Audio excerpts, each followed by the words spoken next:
स्वागतम, सुस्वागतम, सुप्रभात। जगदीश सोशल मीडिया नेटवर्क में आप सभी का दिल से स्वागत। प्रतिदिन के अनुसार प्रस्तुत करते हैं स्वामी वासुदेवानंद जी सरस्वती, इनके अमृतमय वाणी द्वारा विष्णु सहस्त्र नाम प्रवचन। प्रवचन क्रमांक 130। प्रथम नमन आपको, जय गुरुदेव। आइए अब सुनते हैं स्वामी जी का प्रवचन। श्री विष्णु सहस्त्रनाम ज्ञान यज्ञ प्रवचन क्रमांक 130, श्लोक क्रमांक 26 और नाम क्रमांक 114। ओम त्र्यंबकं यजामहे सुगंधिं पुष्टिवर्धनम् उर्वारुकमिव बन्धनान् मृत्योर्मुक्षीयमामृतात्। समस्त जन कल्याण निरतं करुणामयं नमामि चिन्मयं देवं सद्गुरुं ब्रह्मविद्वरम् सच्चिदानंद रूपाय विश्वोत्पत्त्यादिहेतवे तापत्रय विनाशाय श्रीकृष्णाय वयं नमः। महायोग पीठे तटे भीमरथ्यां वरं पुंडरीकाय दातुं मुनीन्द्रैः समागत्य तिष्ठन्तमानन्दकन्दं परब्रह्मलिङ्गं भजे पाण्डुरङ्गम्। रुद्रो बहुशिरा बभ्रुः विश्वयोनिः शुचिश्रवाः अमृतः शाश्वतः स्थाणुः वरारोहो महातपाः। ओम रुद्राय नमः। ओम तत्सत्। जो वृषाकृति परमात्मा है, अर्थात जो धर्म का आश्रय लेता है, जो वृषाकृति परमात्मा का आश्रय लेता है, भगवान उस जीवात्मा को, उस भक्त को आत्मज्ञान देकर उसके दुखों को दूर भगाते हैं। यह रुद्र नाम से कहते हैं। धर्म का आश्रय लेने वाला व्यक्ति कभी भी अज्ञानी नहीं रह सकता।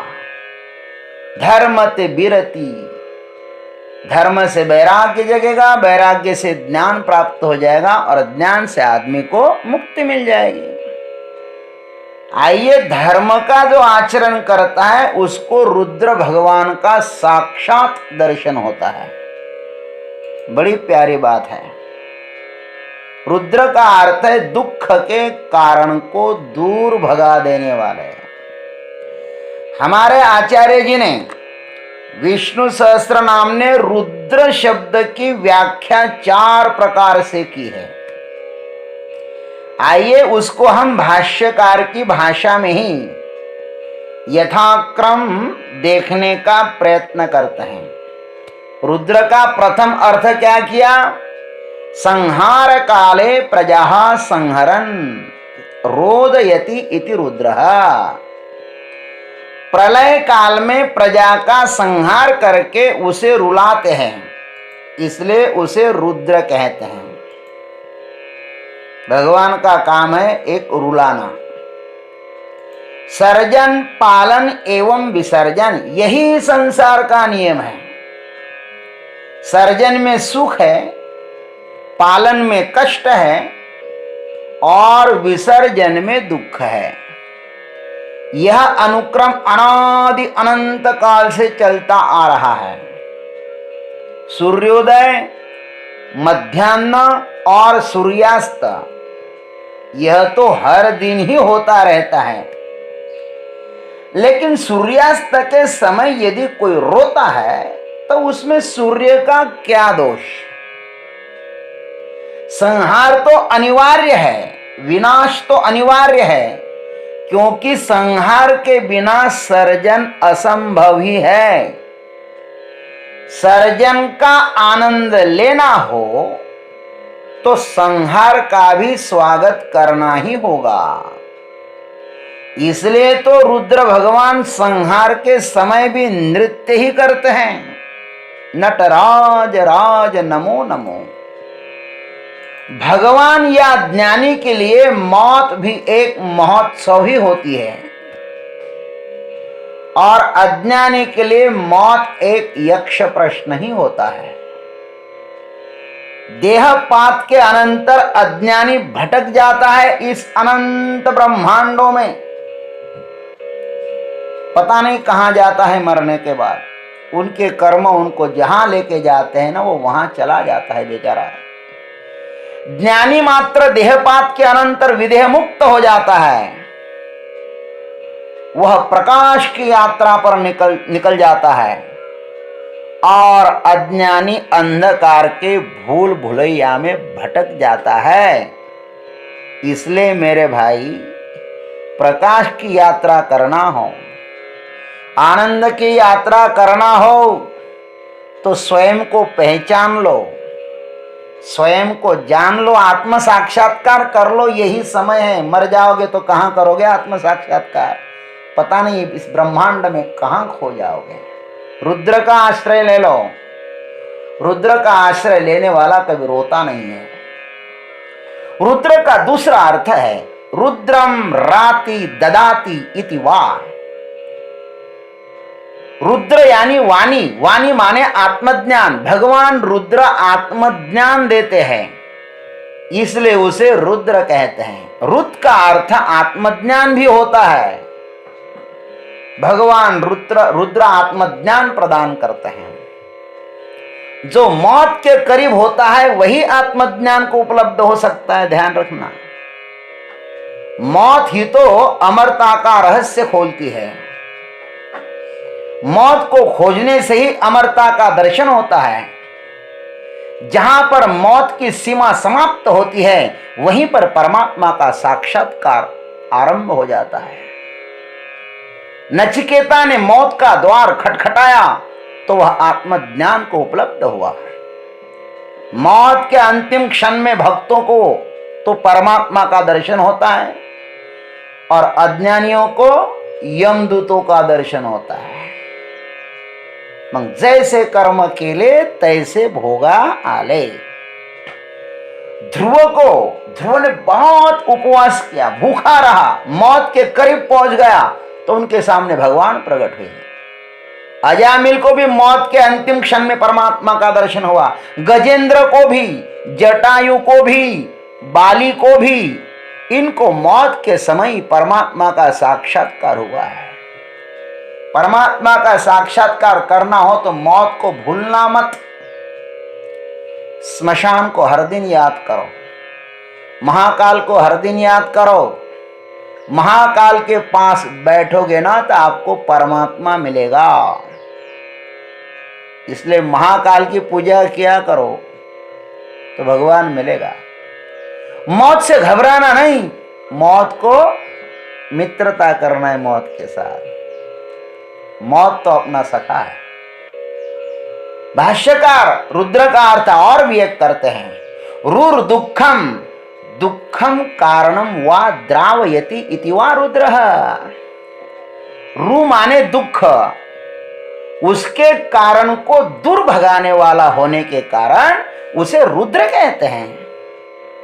दुख का कारण क्या है? दुख का कारण अज्ञान ही तो होता है। जो सदैव रुद्र के सन्निकट रहता है वहां पर दुख नहीं आता।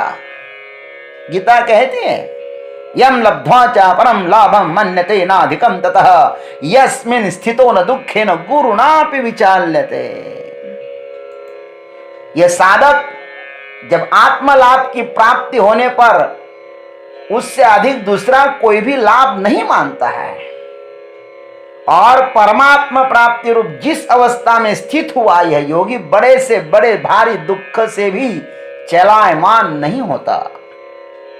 इसलिए मेरे भाई रुद्र को प्राप्त कर लो, महाकाल को प्राप्त कर लो। डरना नहीं महाकाल को। लोग बोलते महाकाल के इतने भयानक फोटो आते हैं, हमको डर लगता है। डरते काहे के लिए हो? अंत में तो उनके पास जाना है। और अंत में जिसके पास जाना ही है उसके साथ अभी से मित्रता कर लो, और अभी से उसके साथ मित्रता करोगे तो भगवान आपको कितना प्रेम करेगा। अरे भगवान भोलेनाथ के जैसा प्रेमी तो इस संसार में दूसरा कोई है ही नहीं भाई। देखो तो पार्वती पर कितना प्रेम करते हैं। अरे उनकी जितने सारे सती के अवतार हुए उनके मुंडमाला जो है ना भगवान अपने गले में पहनते हैं। एक दिन मां सती ने कहा कि प्रभु ये मुंडमाला किसकी है? भगवान ने कहा तेरी है। बोले मेरी? बोले हाँ। खैर भगवान शंकर के जैसा प्रिय तो इस संसार में कोई है ही नहीं। चौथा अर्थ करते हैं रोदनात् द्रावणात् वापि रुद्र इति उच्यते। रोदन माने रुलाने या द्रावण माने दूर भगाने के कारण वे रुद्र कहलाते हैं।